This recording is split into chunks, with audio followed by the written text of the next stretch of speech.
Dejamos la pregunta formulada, señora Espinal, sobre la sinceridad del presidente cuando le propone a la oposición que participe en la solución de los grandes problemas. ¿Es un riesgo de perder su autenticidad como oposición o sería favorable para la sociedad dominicana que eso sucediera? Bueno, mira, yo no puedo decir si el presidente fue sincero o no, pero yo creo que fue hábil. Era lo que correspondía. Yo pienso que al presidente... Mira, él dijo que no va a perseguir a nadie y a mí eso me mortificó porque en algún momento por su cabeza pasó que él podía perseguir.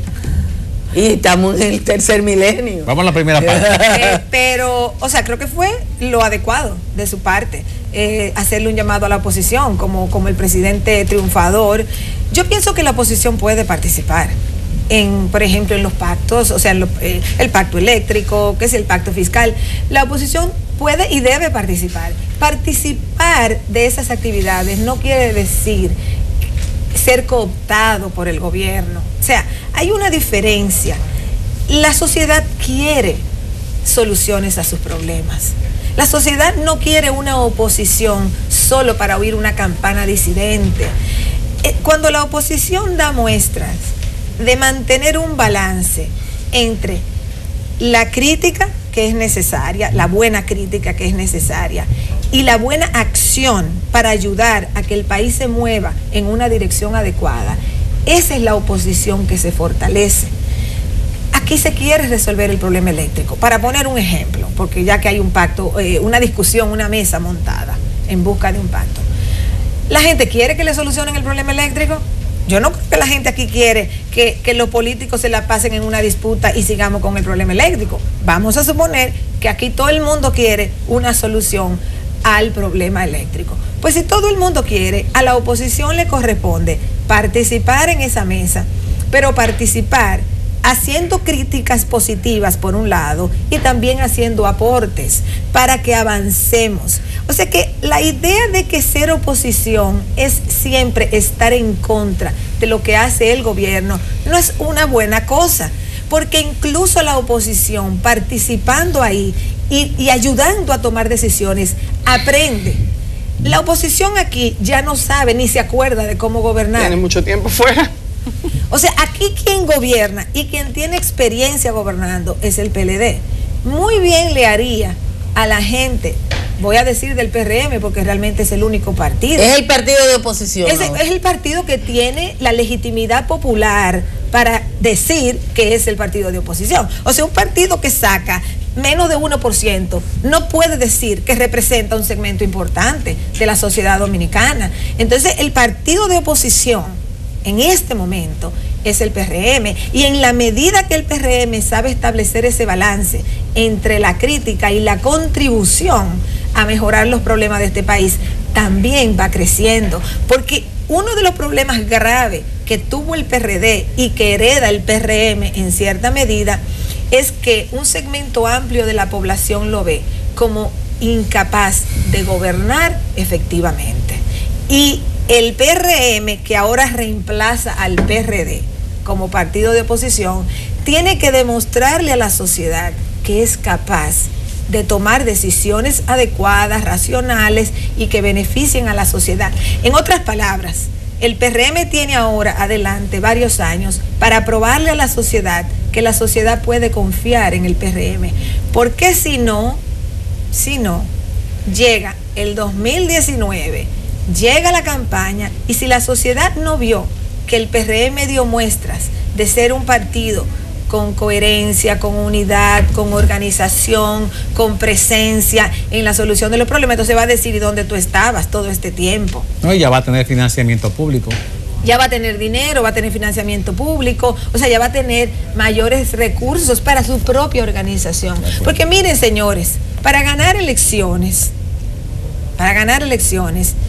en este país, mientras no colapse todo el sistema de partidos, y repito, puede ser que nunca colapse, o que colapse dentro de muchos años, que ya ni estaremos vivos, mientras no colapse el sistema de partidos, para ganar elecciones se necesita una organización partidaria sólida, se necesitan recursos económicos, hacer campaña cuesta, se necesitan figuras políticas potables, que la sociedad vea como intermediario en la representación de sus intereses, y se necesitan ideas. Y que mencione las ideas de último no quiere decir que no sean importantes, son muy importantes, pero se necesitan portadores de las ideas, y se necesitan buenos portadores de las ideas, porque uno puede tener buenas ideas y no ser un buen portador de esas ideas en política. Hay mucha gente que no sabe expresar lo que está pensando. Salimos a la calle y vamos a encontrar muchísima gente, novatos en política, digamos, que opinan de política y tienen ideas fabulosas, pero esas personas no necesariamente son portadores de esas ideas, porque no logran posicionarse para ser portadores. Entonces, para tú avanzar en la política, tienes que construir esa organización partidaria fuerte, tiene que poder acceder a recursos, tiene que tener líderes, interlocutores, intermediarios de la sociedad, que la sociedad escuche, que la sociedad crea en ellos, que la sociedad confíe en ellos. O tiene que tener, porque mira, hay una disparidad en el pensamiento del elector dominicano que a veces uno no lo entiende. El elector dominicano escoge en Puerto Plata al diputado más joven, que se convierte en el senador más joven. Paliza. En ese caso es un hecho relevante porque es el diputado más joven que se convierte en el senador más joven, y escoge con la mayoría más alta a uno de los 10 hombres más corruptos según Transparencia Internacional, que es Félix Bautista. O sea, ¿qué pueblo es este que puede hacer en el mismo momento las dos cosas? Pero mira, yo creo que hay especificidades.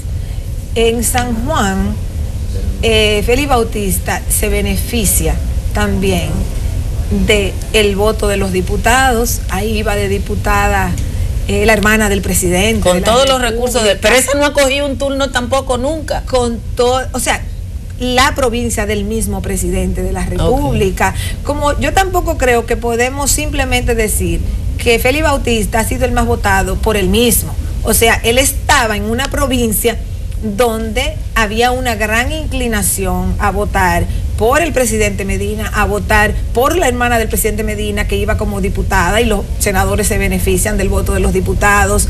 En una provincia relativamente de poca población, donde se impacta con dinero. O sea, hay muchos factores, así que yo entiendo el problema de que podríamos darle golpe a los sanjuanenses, pero hay que entender las cosas en ese momento. Darle golpe no, esa es la decisión de los sanjuanenses. No. Lo que quiero decir es que simplemente decir, este país vota por la figura más pública, corrupta, que se conoce. Las agencias internacionales están destacando la elección de Bautista. Es que es destacable. Pero ya había votado por Ramos García en La Vega, que también fue sometido por corrupción. Por tráfico pero de es que personas. Ramos no, lo que pasa con Félix Bautista y la agencia internacional es que Félix está entre los 10 grandes corruptos del mundo, y eso está entre los periódicos del mundo. Entonces, que sea uno de los más votados, hoy 3 agencias internacionales destacan eso. Va a llamar la atención, pero yo quería especificar el contexto. Quizás si él hubiese estado en otra provincia, tal vez no le va tan bien, tal vez no saca tantos votos. Ahora, aclaro, aquí la corrupción no siempre es un impedimento para ser electo.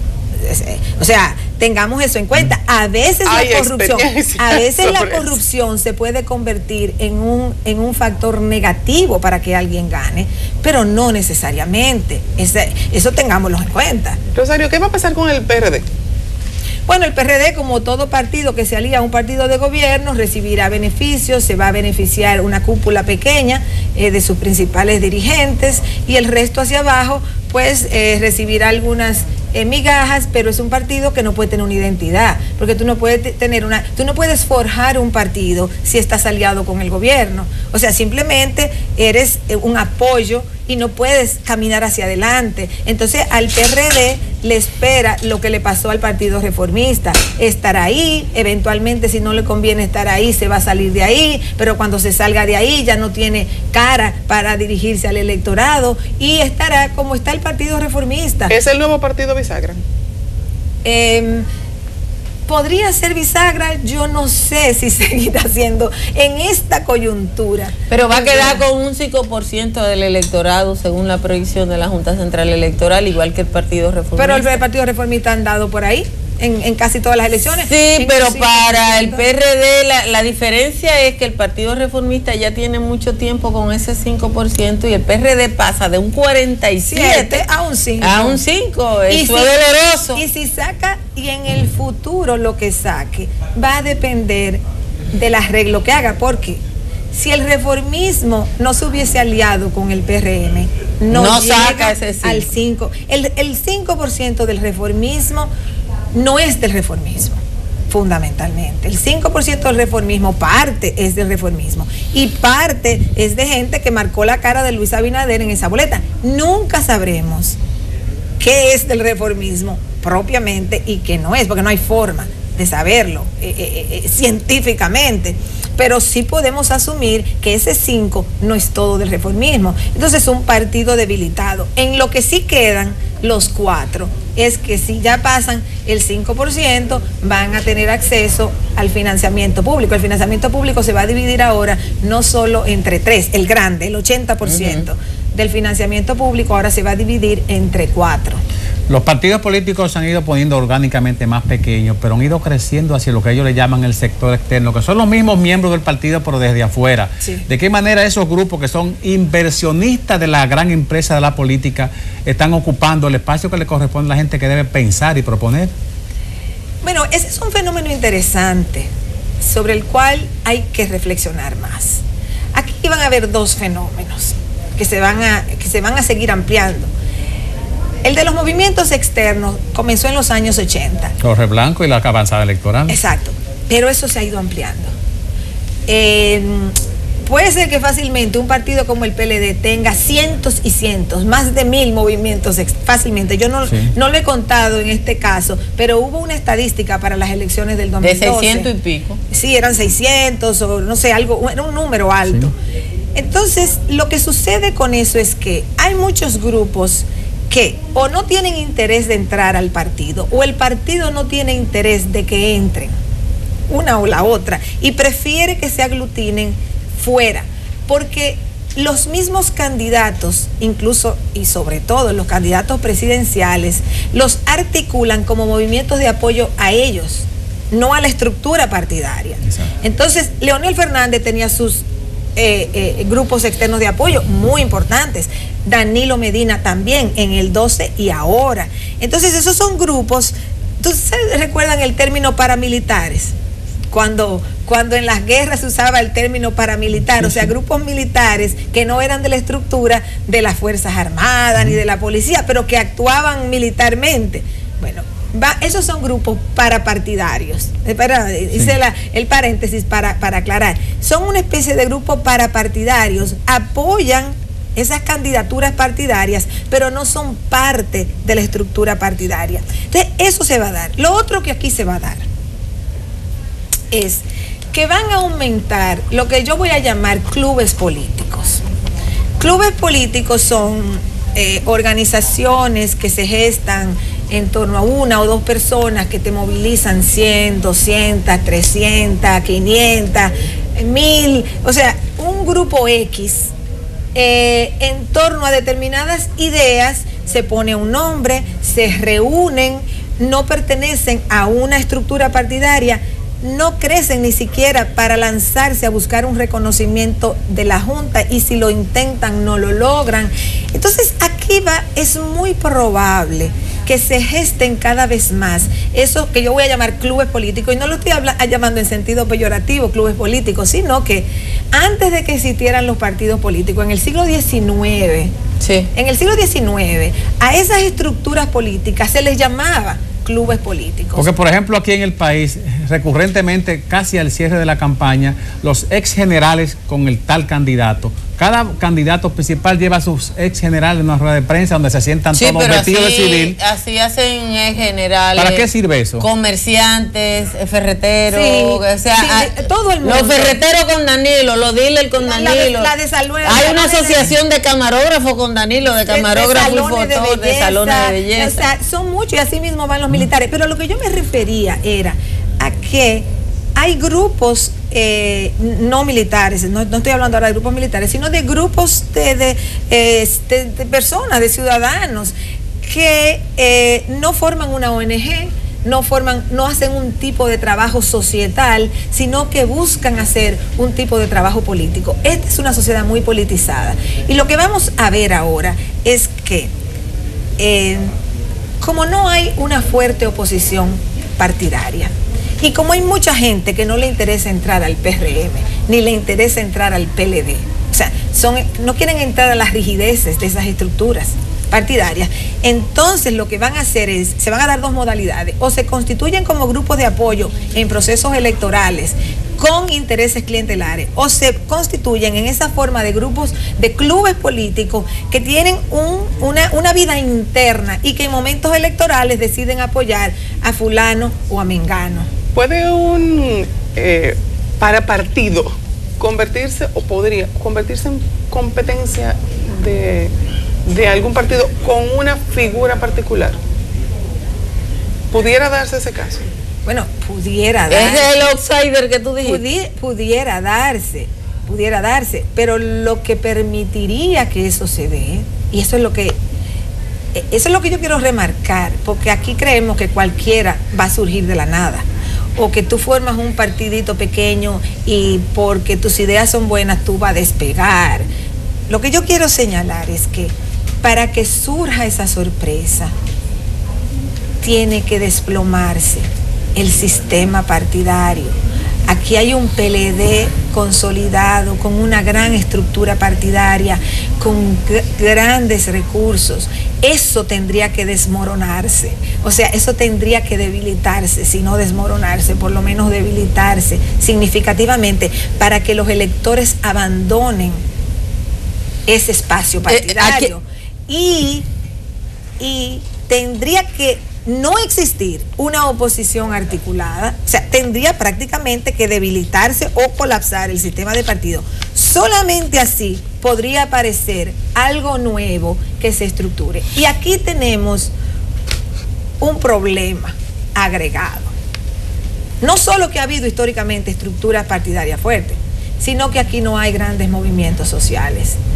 En países como Bolivia y como Ecuador, esas figuras que salen de fuera del sistema partidario se montaron en grandes movimientos sociales. Aquí no hay grandes movimientos sociales, no existen, no han existido. Que se formen en el futuro, ya veremos. La probabilidad es escasa. ¿Por qué es escasa? Porque aquí hay un sistema clientelar y asistencial sumamente amplio. Entonces, el sistema clientelar y asistencial, estoy usando las dos palabras porque no es lo mismo. O sea, a veces se entrelazan, pero son cosas separadas. El sistema clientelar y asistencial tiene una inmensa capacidad de aglutinar sectores, directa o indirectamente. Solo una crisis económica de magnitud debilitaría ese sistema clientelar y asistencial, que es capaz de incorporar a mucha gente de todas las clases sociales. Y es el acceso a eso que buscan los partidos políticos. Y es el dominio de eso que el PLD no quiere renunciar. Podríamos decir hoy en día que solo el PLD derrota al PLD. Porque en lo que estamos viendo, el PLD, para desmontarse del poder, necesita enfrentar una crisis fuerte que lo tumbe, que lo debilite. ¿Una crisis de afuera o de adentro? Para que se produzca una crisis fuerte adentro, tiene que venir una crisis fuerte de afuera. Porque si no hay una crisis fuerte de afuera, que pueda tomar dos formas: o una crisis económica fuerte, o el fortalecimiento significativo de una oposición. Pero si es vía el fortalecimiento significativo de una oposición, tiene que ser una oposición con una capacidad arrolladora, porque el PLD en el poder, si no es sujeto de que, si una crisis externa, por ejemplo económica, no lo debilita, el PLD es muy fuerte. Si lo debilita una crisis económica, es más fácil que entonces una oposición crezca. Pero si no lo debilita una crisis económica, entonces la oposición tiene que duplicar el trabajo, porque la oposición lo tiene que hacer todo. O sea, es la que tiene que crecer, es la que tiene que crecer lo suficiente como para enfrentar esa estructura de poder hegemónico que tiene ahora mismo el PLD. ¿Cuál pudiese ser la figura que escoja el presidente, hablando uno de sus posiciones y de sueños, para enfrentar a Leonel Fernández? ¿Gonzalo, Francisco Javier o el señor Paredes Reinaldo? Esperemos un año. Uno solamente. Bueno, yo creo que yo no sé, tal vez lo sabemos la semana que viene, pero yo no puedo, yo eso no lo sé. Mira, ¿alguien le va a chubar? Bueno, yo supongo. Es muy difícil que el presidente, con el poder que tiene y con toda la gente que tiene alrededor, que va a querer que él identifique a alguien, no lo haga. O sea, él va a tener que hacerlo. Lo que pasa es, ¿por qué yo digo vamos a esperar un año? Porque para el presidente Medina es muy riesgoso identificar a alguien muy temprano. Claro. Él tiene que gobernar. Es más, yo no creo, incluso si él lo tiene en su cabecita, no creo que lo proyecte ni siquiera en un año. No puede. Porque el día que él comience a proyectar a alguien claramente, ahí comienza Lo demás le van a dar la espalda. la caída de su poder. Y él tiene que gobernar 4 años. Y el desafío principal que tiene Danilo Medina ahora, después de su triunfo contundente y demás, el desafío que él tiene es cómo mantener el nivel de aprobación de su gestión que mantuvo durante el primer cuatrienio. Porque si Danilo Medina se encuentra a un año, o a 1 año y medio, o a 2 años, con que se desploma su nivel de aprobación, él perdió el poder. O sea, el poder que él tiene ahora mismo tiene que mantenerlo, y no lo puede mantener a nivel electoral porque no hay elecciones. Sí, ya no hay visita sorpresa. Él tiene que reinventar lo que va a hacer. Él puede seguir con la visita sorpresa porque lo que te da resultado tú lo puedes seguir haciendo, pero tú no puedes ser repetitivo, simplemente. No, y ya nadie se va a sorprender. Entonces, él tiene que reinventarse. Él tiene que reinventarse porque los segundos periodos desgastan. Son muy problemáticos porque viene un proceso de desgaste. Y si Danilo Medina se desgasta, y ahí quiero volver a algo que hablamos anteriormente, si Danilo Medina se desgasta, eso es favorable a Leonel Fernández, porque el ascenso de Leonel Fernández tiene la vertiente societal, que la sociedad comience a darle mayor credibilidad, que baje su tasa de rechazo societal, pero también que Danilo Medina baje para él poder subir, porque si Danilo Medina se queda arriba, es muy difícil que Leonel Fernández pueda Hay una subir. televidente de San Juan de la Maguana que destaca, aparte de lo que tú dice que en San Juan mucha gente votó por la hermana del presidente, que tuvo una intensa campaña asistencialista repartiendo cosas, y que votaron por ella, y al votar por ella ese voto se reflejó en Feli Bautista. Pero ella llama la atención sobre la impopularidad del candidato del PRM. Ella dice que el candidato era un candidato desgastado. Y entonces la pregunta mía es, ¿influyeron los malos candidatos del PRM en sus resultados electorales, tanto a nivel municipal? Digo malos candidatos porque hay en lugares donde los únicos votos que sacaron los senadores fueron los de algunos diputados, o sea que el candidato a senador no sacó votos por sí mismo. Mira, es el lastre del PRD lo que echó para atrás al PRM. Yo pienso que el PRM, en parte porque tuvo que ser conformado al vapor, en parte porque existía la tensión entre Hipólito y Luis Abinader, en parte por el legado del PRD. Hay muchos factores o varios que podemos mencionar. Sus alianzas. Pero, o sea, en realidad el PRM tuvo fallas. Yo no creo que iban a ganar, pero la campaña ideal del PRM no la hicieron. ¿Qué era una campaña ideal? ¿Qué era una propuesta ideal del PRM? Aunque no ganaran, porque era muy difícil ganar. Pero la campaña ideal que debió hacer el PRM incluía, primero, haber resuelto la tensión, haber escogido la candidata presidencial con más anticipación para ver la vicepresidencial. La vicepresidencial, sí, la vicepresidencial, para consolidar ya ese pacto, digamos, entre los de Hipólito y los de Luis Abinader. O sea, debieron escoger la candidata vicepresidencial con anticipación, debieron escoger lo mejor que tuvieran en cada provincia como candidatos a senadores, porque el PLD era vulnerable, porque el PLD iba con una repostulación de todos sus candidatos a diputados, a senadores.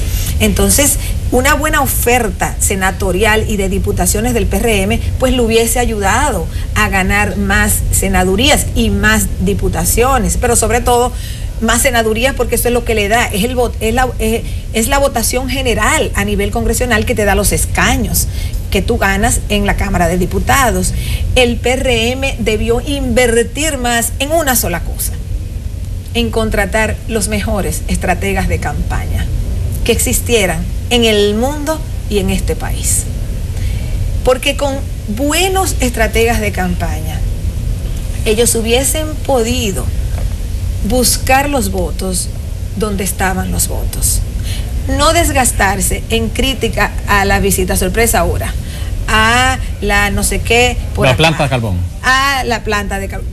Ellos no tenían que concentrarse en tratar de debilitar un presidente que estaba registrando un alto nivel de aprobación, con un segmento que ya iba a votar por ese presidente. El PRM debió enfocar su campaña en revitalizar y recoger y motivar al 47% que votó por Hipólito Mejía en el año 2012.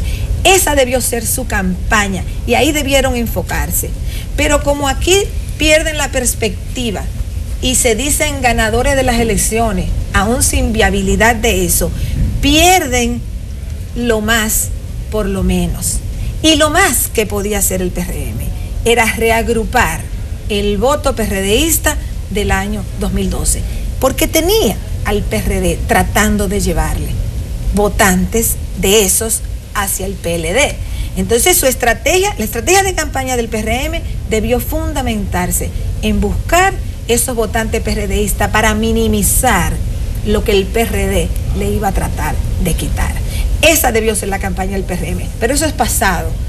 El problema del PRM ahora es mirar adelante y tiene, como dije al principio del programa, dos posibilidades. O llora mirando hacia atrás y lamentándose, y ahí vendrán las disputas, las tensiones, los enfrentamientos entre los grupos de poder que quieren controlar el PRM, y se van a dividir y eso se volverá nada.